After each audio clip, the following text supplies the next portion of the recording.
मत्तईचं शुभवर्तमान अध्याय 25 वचन 25 आणि 26 मी वाचतो, सर्वांनी लक्ष द्या. म्हणून मी भ्यालो व तुमचे 1000 रुपये मी जाऊन जमिनीत लपून ठेवले होते. पहा, ते तुमचे तुम्हाला मिळाले आहेत. तेव्हा त्याच्या धन्याने त्याला उत्तर दिले, अरे दुष्ट व आळशी दासा, जेथे मी पेरले नाही तेथे कापतो व पसरून ठेवले नाही तेथून गोळा करतो, हे तुला ठाऊक होते काय? Hallelujah, hallelujah, hallelujah, hallelujah, hallelujah, hallelujah, hallelujah, hallelujah, hallelujah. प्रभू येशू ख्रिस्त एक दाखला सांगत आहे. त्या दाखल्यामधले हे काही शब्द, हे काही वचन आपण वाचले. त्या दाखल्यांमधले जे वचन आपण वाचले त्याच्यामध्ये असं आहे की एक दास आपल्या मालकाला सांगत आहे की पहा, जे 1000 रुपये तुम्ही मला देऊ केले होते ते 1000 रुपये मी तुम्हाला परत केले आहेत. तेव्हा त्याचा मालक, त्याचा जो धनी असतो, तो म्हणतो की अरे दुष्ट व आळशी दासा, तुला हे ठाऊक होतं काय की मी जिथे पेरत नाही तिकडे सुद्धा कापायला जातो आणि जिकडे मी पसरलं नाही तिकडून सुद्धा गोळा करतो, हे तुला माहीत होतं काय? ही संबंध घटना आपण विस्ताराने समजून घेऊ. येशू ख्रिस्त या पृथ्वीवरती जेव्हा मनुष्य रूपामध्ये आला तेव्हा त्याने देवाच्या राज्याची रहस्य, देवाच्या राज्याच्या योजना ज्या तुमच्या आणि माझ्यासाठी आहेत त्या अगदी सोप्या करून सांगितल्या. अशासाठी की लहानातला लहान माणूससुद्धा, ज्याने कधी शास्त्रलेखांचा अभ्यास केलेला नसेल, अशा लहानातल्या लहानाला, निरक्षरमधल्या निरक्षर माणसाला सुद्धा कळावं अशा पद्धतीने येशूने सांगितलं.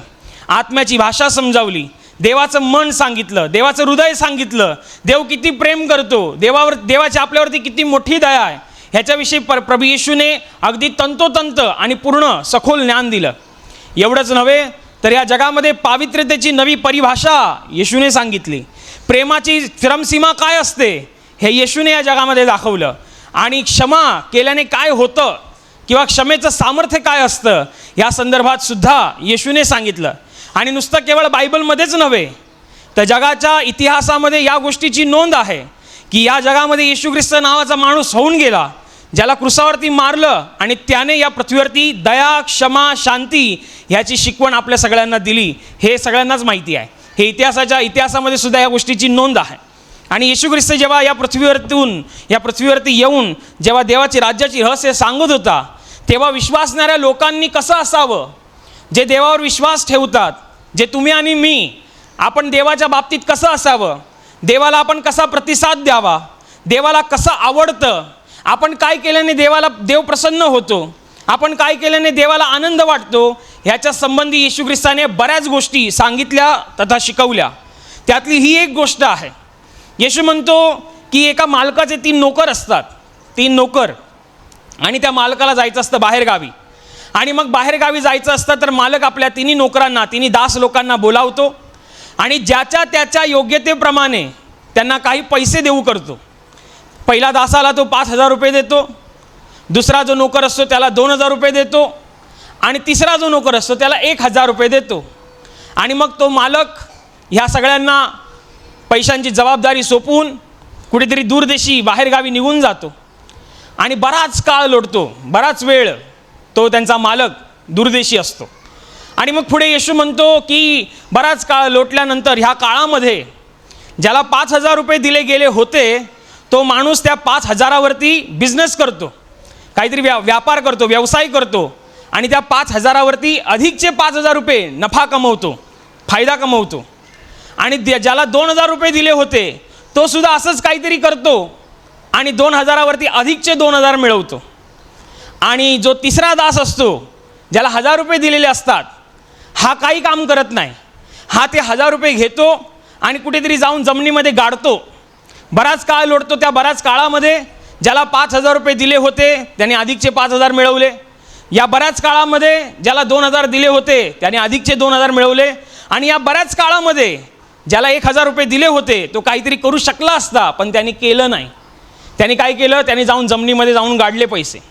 आणि मग त्यांचा जो मालक असतो तो दूरदेशी वरून परत येतो, बाहेर गावावरून परत येतो आणि मग सगळ्या दासांना बोलवतो, चला या, जे मी तुम्हाला पैसे देऊ केलेले होते त्याचा लेखाजोखा द्या. मग सगळे तिघेजण लाईनीत उभे राहतात. पहिला जण येतो, सांगतो, बघा मालक, तुम्ही 3,000 रुपये मला 5,000 मला दिले होते, मी त्याच्यावरती व्यवसाय केला आणि अजून 5,000 मिळवले.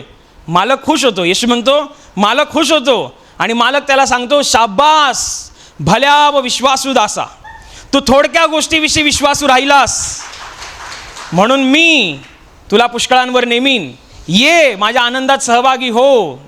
येशू ख्रिस्त मालकाचं मन बघा कसं सांगतोय. मालक कठोर नाही आहे, मालक कसा दयाळू आहे, मालक कसा प्रेमळ आहे. येशू सांगतोय, येशू काय म्हणतोय, जेव्हा मालकाला कळालं की ज्याला मी 5,000 रुपये दिले होते त्यांनी व्यवसाय करून अधिकचे 5,000 मिळवले, मालक खुश. आणि एवढा खुश की त्याने त्या दासाला सांगितलं की बघ, तू थोडक्या गोष्टीविषयी विश्वास राहिलास, मी तुला पुष्कळांवर नेमीन, म्हणजे तुझं प्रमोशन पक्का आहे. आणि आता मला जो आनंद झालेला आहे, चल माझ्या आनंदामध्ये सहभागी हो. आनंद करायला कुठेतरी हॉटेलमध्ये गेला असेल तर तो दासाला पण घेऊन गेला असेल. आणि मग दुसऱ्या माणसाचा नंबर येतो, ज्याला 2,000 रुपये दिले होते. तो पण म्हणतो की पहा मालक, तुम्ही 2,000 मला दिले होते, माझ्यावरती जबाबदारी तुम्ही सोपवली आणि मी त्याच्यावरती काम केलं आणि अधिकचे 2,000 मिळवले. मालक त्याच्यावर पण खुश. शाबास भल्या व विश्वासू दासा, तू थोडक्या गोष्टीविषयी विश्वासू राहिलास म्हणून मी तुला पुष्कळांवर नेमीन, ये माझ्या आनंदात सहभागी हो. त्याच्याविषयी पण मालकाने प्रेमळ वृत्ती दाखवली. आणि मग आता तिसऱ्या माणसाचा नंबर येतो, ज्याच्याविषयी आज आपण वाचणार आहोत, शिकणार आहोत. तिसरा माणूस हा पण दासच आहे.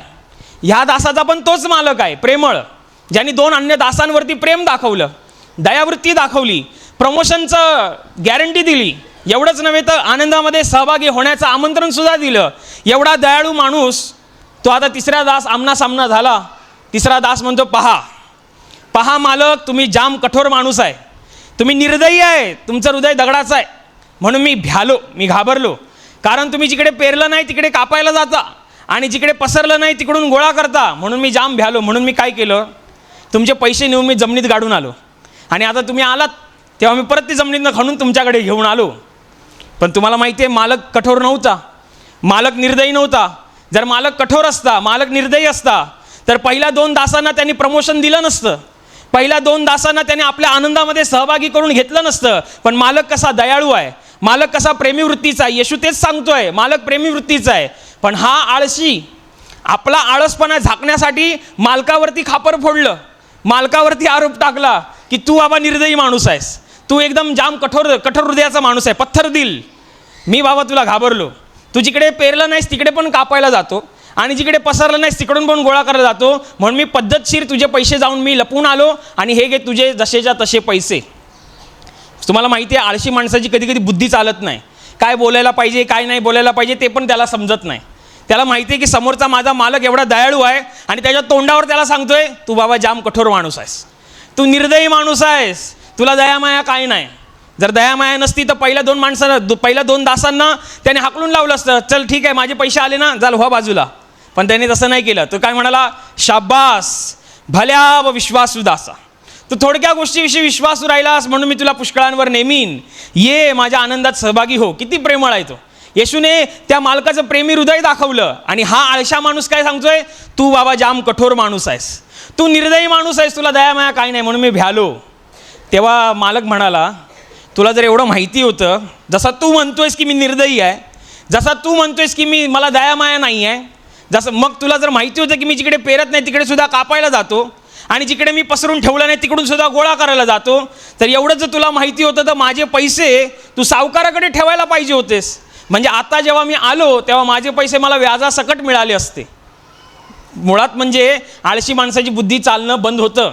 आळशी माणसाला एवढं पण डोकं चाललं नाही की सावकाराकडे तरी ठेवूया म्हणजे व्याजासकट तरी मिळतील. म्हणजे न मेहनत करता बाकीच्या 2 दासांनी मेहनत केली, व्यवसाय केला, बिझनेस केला आणि मग अधिकचे 5,000 मिळवले, कोणी अधिकचे 2,000 मिळवले.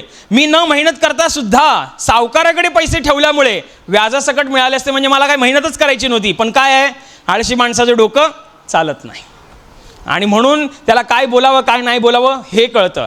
ह्याच्या आत जाऊन आपण अजून काहीतरी शिकणार आहोत. पवित्र आत्मा आपल्याला अजून काहीतरी शिकवतो. पहा, हा जो माणूस होता हा आळशी होता हे तर आपल्याला माहिती आहे. पण तुम्हाला हे माहिती आहे की त्याला किती रुपये देण्यात आले होते? 1,000 रुपये देण्यात आले होते. आणि 1,000 रुपये त्याने काय केले? जमिनीत जाऊन पुरले. आणि मग जेव्हा मालक परत आला तेव्हा त्यांनी काय केलं, जमिनीत जिथे पुरले होते तिकडची जमीन खणली, परत ते पैसे काढले आणि मालकाच्या हातात जसेच्या तसे ते 1000 रुपये दिले. जर 1000 रुपये दिले होते आणि 1000 रुपये त्यांनी परत केले, मग मालक भडकला का, ते शिकायचं आपल्याला. 1000 रुपयामध्ये ना त्यांनी काही खर्च केला, 1000 रुपयामध्ये त्यांनी काही ना वापरात आणले, 1000 रुपये ना त्यांनी हाताळले, त्या 1000 रुपयामध्ये ना त्यांनी काही हरवलं, त्या 1000 रुपयामध्ये ना त्यांनी गहाळ केलं. जर काहीच नाही केलं आणि 1000चे 1000 रुपये परत मालकाला आणून तसेच दिले, मग मालक भडकला का, ते शिकायचं आपल्याला. मग मालक भडकला. आपल्याला हे तर माहिती आहे की तो आळशी आहे, आळशी आहे म्हणूनच त्याने जाऊन जमिनीत पुरलं. आणि किती रुपये पुरले, 1000 रुपये. मालकाने किती दिले होते, 1000 रुपये. आणि मालक जेव्हा लेखाजोखा घ्यायला आला तेव्हा त्यांनी किती दिले, 1000 रुपयेच. माझा 1000 रुपये खर्च झाले नाही, 1000 रुपये चोरी झाले नाही, 1000 रुपये वापरात आणले नाहीत. असं पण नाही की जसं त्याला मिळाले तसेच जाऊन त्यांनी जमिनीत पुरले. म्हणजे असं असेल की मालकाने कोरा करकरीत बंडल दिला असेल 10,000 रुपयाचा, 1000 रुपये, आणि त्यांनी जाऊन खर्च केले आणि मग फाटक्या तुटक्या नोटी आणून त्यांनी मालकाला दिल्या आणि म्हणून मालक भडकला. असं नाही आहे. जसेच्या तसे त्याला जसं मिळालं तसं त्यांनी जाऊन जमिनीत पुरलं आणि जसा मालक आला तसं ते त्यांनी जमिनीतून बाहेर काढलं आणि मालकाच्या स्वाधीन केलं. जर सगळंच बरोबर आहे पण आळसपणामुळे तो आपल्या प्रमोशनला मुकला, आळसपणामुळे तो आपल्या धनाच्या आनंदामध्ये सहभागी होण्यासाठी मुकला. आणि सगळ्यात महत्त्वाचं पुढे जाऊन असं आहे की परमेश्वर प्रभू येशू ख्रिस्त म्हणतो, ह्या दासाला अंधाऱ्या कोठडीत टाकलं जातं जिथे रडणं आणि दात खाणं चालतं. एवढ्या मोठ्या गोष्टीला, एवढ्या मोठ्या शिक्षेला तो सामोरी का गेला हे आपल्याला शिकायचं आहे. बायबलमध्ये ह्याच अध्याय 25 वचन 30 मध्ये लिहिलेलं आहे, ह्या निरुपयोगी दासाला बाहेरील अंधारात टाकून द्या, असं लिहिलेलं आहे. सांगण्याचं तात्पर्य कसं आहे की परमेश्वर म्हणतोय की तुम्ही विश्वासणारे आहात. या माणसाने 1000 रुपये जसेच्या तसे आणून दिले, पण त्या 1000 रुपयावरती त्यांनी काम केलं नाही. त्याने त्याला दास म्हणून बोलावलेलं होतं, त्याला दास म्हणून जवळ केलेलं होतं आणि दास म्हणून जवळ केलेलं असताना तो दास म्हणून वावरलाच नाही. एका दासाचं काम काय असतं, ज्याने आपल्याला निवडलंय, ज्याने आपल्याला त्याच्या जवळ घेतलंय, ज्याने आपल्याला त्याच्या कामामध्ये रुजू केलंय, त्याला आनंद द्यावा हे दासाचं काम असतं. अजून सोप्या भाषेमध्ये तुम्हाला सांगायचं असेल, अगदी सोप्या भाषेत तुम्हाला सांगतो. समजा तुम्हाला नोकरीची गरज आहे आणि मग कोणीतरी तुम्हाला सांगितलं की मी तुम्हाला नोकरी देतो, वॉचमॅनची नोकरी आहे, चांगला पगार देईन मी तुम्हाला, 20-25 हजार रुपये, फक्त 8 तास ड्युटी, जास्त नाही, रात्रीची नाईट शिफ्ट. कोण नाही जाणार? 20-25 हजार पगार असेल तर कोण नाही जाणार कोणी हसत खेळत जाईल. काय करायचं आहे, फक्त ड्युटीच द्यायची आहे.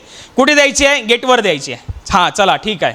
तुम्हाला सांगितलं, बघ बाबा माझा एवढा मोठा राजवाडा आहे, राजवाड्यामध्ये भरपूर काही गोष्टी आहेत, किमती गोष्टी आहेत, मौल्यवान आहेत, महागड्या आहेत, आणि म्हणून मला भीती वाटते चोर करील म्हणून, तर मी तुम्हाला वॉचमॅनच्या नोकरीवरती कामाला ठेवतो, 20-25 हजार रुपये मी पगार देईन. तुम्ही हसत खेळत हा म्हणता.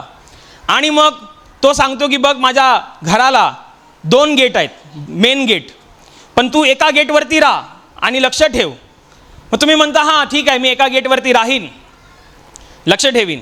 आणि मग तो मालक तुम्हाला सांगतो, बघ हां तुला मी वॉचमॅन म्हणून निवडलेला आहे, झोप काढायची नाही, गेट सोडून जायचं नाही, आणि कोणाला गेटमधून आतमध्ये सुद्धा शिरायला द्यायचं नाही. तुम्ही म्हणता हां बरोबर, नाही मी ना झोपणार, ना गेट सोडून जाणार, ना या गेटमधून कोणाला आतमध्ये येऊ देणार. आणि मग पहिला दिवस तुमचा येतो, पहिली रात्र सरते, सकाळ होते आणि सकाळी मालकाला कळतं आतमध्ये चोरी झाली, महागड्या वस्तू गायब आहेत. तो येतो आणि तुम्हाला विचारतो, काय रे बाबा तुला तर मी कामावर ठेवलं होतं, आतमध्ये तर चोरी झाली, महागड्या वस्तू गायब आहेत. तुम्ही म्हणणार हां माहिती आहे मला. मालक म्हणेल माहिती आहे म्हणजे? हो मला माहिती आहे, तो चोर माझ्याच समोरच चोरी करून गेला तो. मालक म्हणेल मग तुला कशाला ठेवलेलं? अहो मालक तुम्ही मला ह्या गेटवर सांगितलं ना राहायला, चोर त्या गेटमधून आलेला होता. तुम्ही काय बोलले? या गेटवरनं हलायचं नाही. तुम्ही काय बोलले? या गेटवरती झोपायचं नाही. तुम्ही काय बोलले? हा गेटमधून कोणाला आत येऊ द्यायचं नाही. आणि मी दिलंच नाही येऊन. तो त्या गेटनी आलेला आहे. तो त्या गेटनी चढताना मी त्याला बघितलं, तो आतमध्ये गेला तो पण मी बघितलं, मी जागाच होतो. आणि मग तो चोरून शिस्तीमध्ये त्याच्यानं चोरून घेऊन गेला ते पण मी बघितलं, पण मी हटलो नाही दरवाजातून. मग मला सांगा दुसऱ्या दिवशी तो तुम्हाला कामावर ठेवेल काय? नाही ठेवणार. कारण तुम्हाला ज्या कामासाठी निवडलं होतं ते काम तुम्ही केलं नाही तर सरळ आहे, कामावर तुम्हाला कोण ठेवणार नाही. अगदी त्याचप्रमाणे ह्या दासाला जेव्हा मालकाने आपल्या कामासाठी निवडलं आणि जे काम त्याला सोपवलं ते काम त्याने केलं नाही, आणि म्हणून त्या मालकाने त्याला त्या अंधाऱ्या कोठरीमध्ये टाकून दिलं, जिथे रडणं आणि दात खाणं चालतं. आपलं काम आहे, आपण दास आहे, आपण विश्वासणारे आहे. विश्वासणाऱ्यांची एक भूमिका असते, विश्वासणाऱ्यांचं काही कर्तव्य असतं, विश्वासणाऱ्याची जबाबदारी असते. ह्या दासाची ही जबाबदारी होती की माझ्या मालकाने माझ्यावरती जो विश्वास टाकलाय, त्या विश्वासावरती मला खरं उतरायला पाहिजे. त्याप्रमाणे तुम्ही जो विश्वासणारी लोक, तुम्हाला सुद्धा परमेश्वरासाठी जबाबदारी उचलायला पाहिजे. आपली काय जबाबदारी आहे? तुम्ही म्हणाल की आम्ही प्रार्थनेला येतो, तुम्ही म्हणाल की आम्ही इकडे दर शनिवारी प्रार्थनेला येतो, बस आमचं एवढंच काम आहे, बस आम्ही एवढंच काम आहे. नाही, तुम्ही विश्वासणारे तर तुमच्या काही जबाबदाऱ्या आहेत. आपल्याला नुसत्या नावाचा विश्वासू नाही व्हायचा आहे, आपल्याला कामाचा विश्वासू व्हायचा आहे. आपल्याला असा वॉचमॅन नाही व्हायचा आहे जो नुसत्या नावाचा वॉचमॅन आहे. चोर आला, चोरी करून गेला आणि मी म्हणतो मी बाबा वॉचमॅन, मला बाबा ह्या गेटवरती ठेवलं आहे. मी बाबा दास, मला 1000 रुपये दिले होते, 1000 रुपये मी परत केले. त्याच्यावर ना मी काय काम केलं, ना माझ्या मालकाला मी खुश केलं, ना माझ्या मालकासाठी मी काही उपयोगी पडलो. पण तुम्ही विश्वासणारे आहात, तुम्ही आणि मी विश्वासणारे आहे. तुमच्या आणि माझ्यासाठी देवाचं वचन काय सांगतं की जर तुम्ही विश्वासणारे आहात तर तुमच्यावरती काही जबाबदाऱ्या असतात. एक विश्वासू म्हणून तुमच्या काहीतरी जबाबदाऱ्या असतात. तुम्ही म्हणाल नाही आम्ही प्रार्थनेला येतो, एवढंच मोठं काम आहे. नाही, विश्वासणाऱ्याच्या जबाबदाऱ्या असतात. आत्मिक पिता डॉक्टर सेबॅस्टियन मार्टिन यांच्याद्वारे मी एक साक्ष ऐकली, ती मी तुम्हाला सांगतो. फार जुनी घटना आहे ही.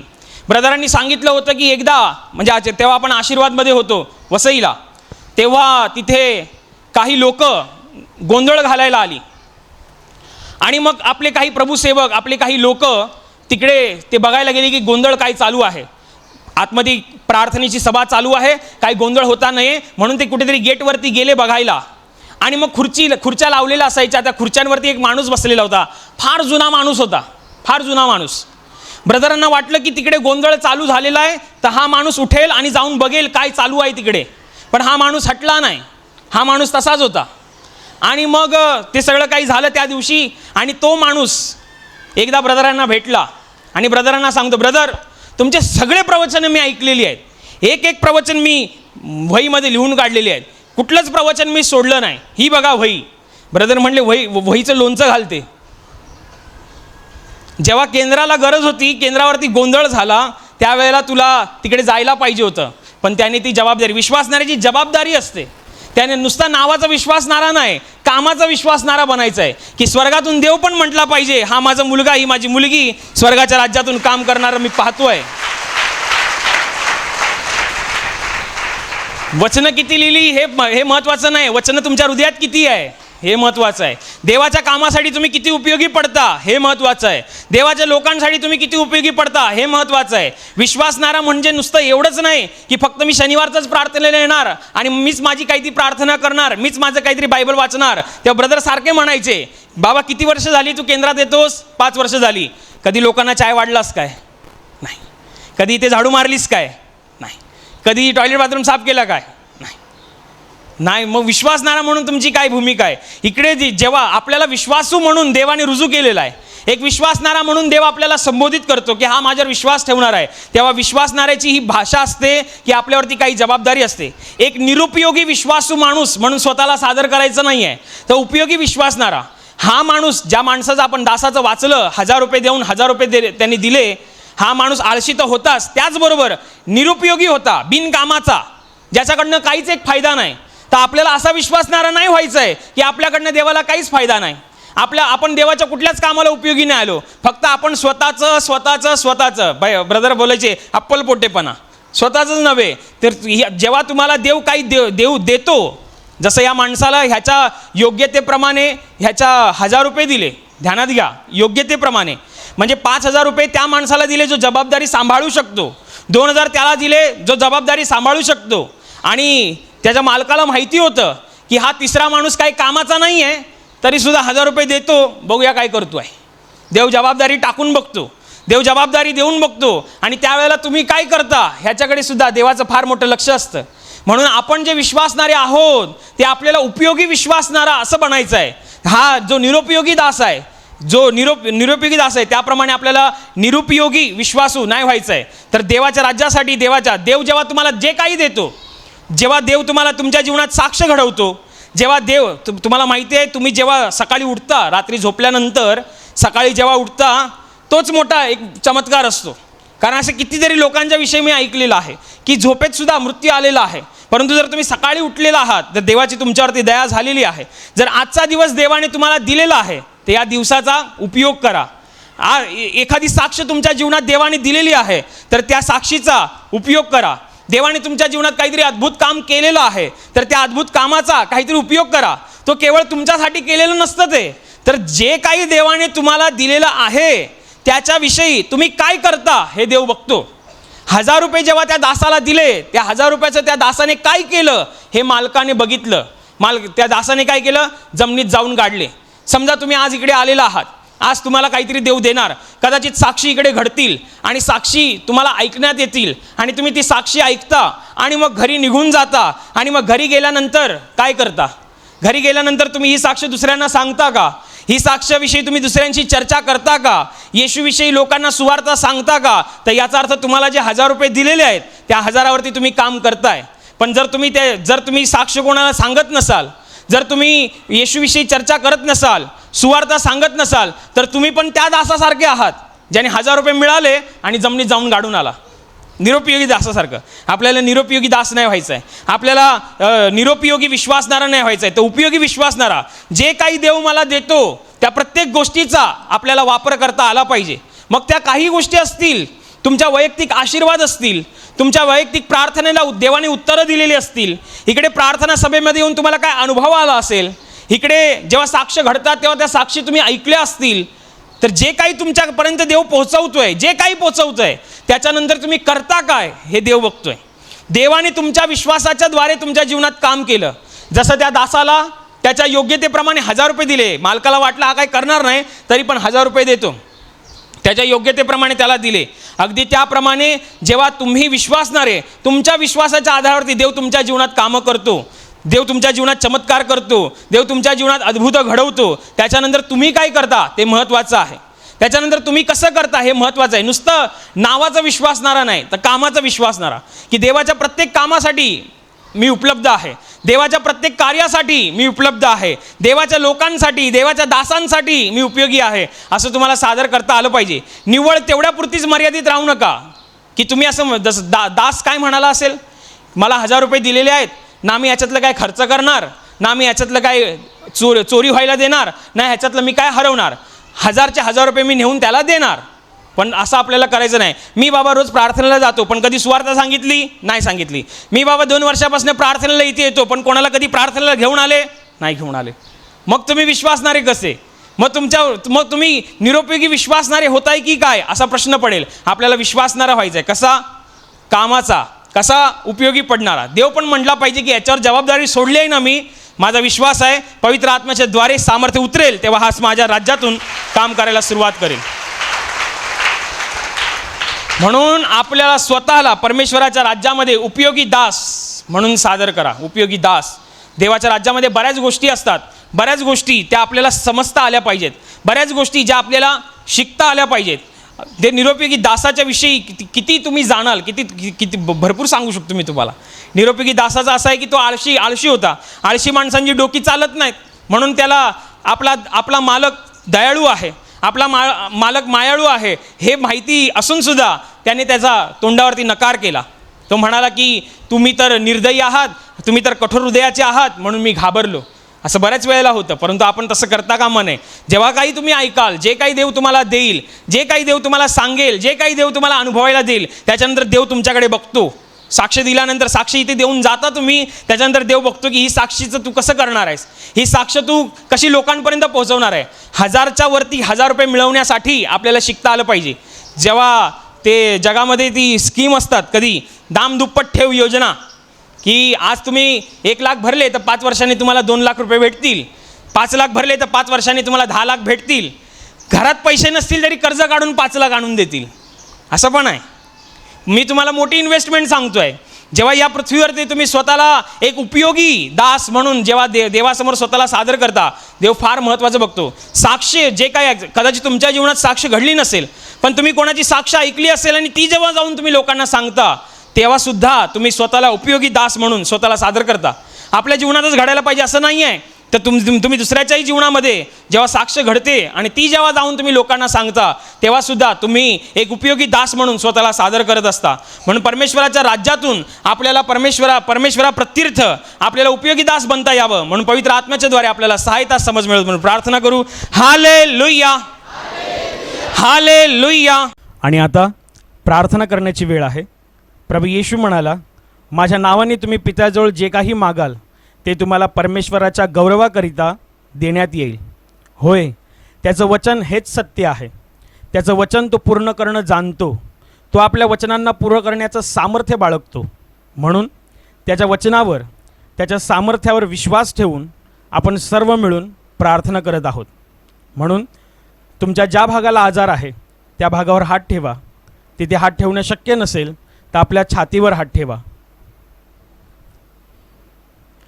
तुमच्या जीवनातील आणि शरीरातील प्रत्येक दुःख, संकट आणि आजार प्रभू येशूच्या पवित्र नावाने या क्षणाला नष्ट होत. तुमच्या जीवनातील बंधनं आणि श्राप प्रभू येशूने वाहिलेल्या त्याच्या पवित्र रक्ताद्वारे या क्षणाला तुटून जावत. तुमच्या जीवनातील समस्या आणि सैतानाचा भयावह अंधार प्रभू येशू ख्रिस्ताच्या दिव्य आणि पवित्र प्रकाशामध्ये पूर्णपणे नष्ट होत तुमच्यावर, तुमच्या कुटुंबावर प्रभू येशू ख्रिस्ताचे महान आशीर्वाद येऊत. आमेन.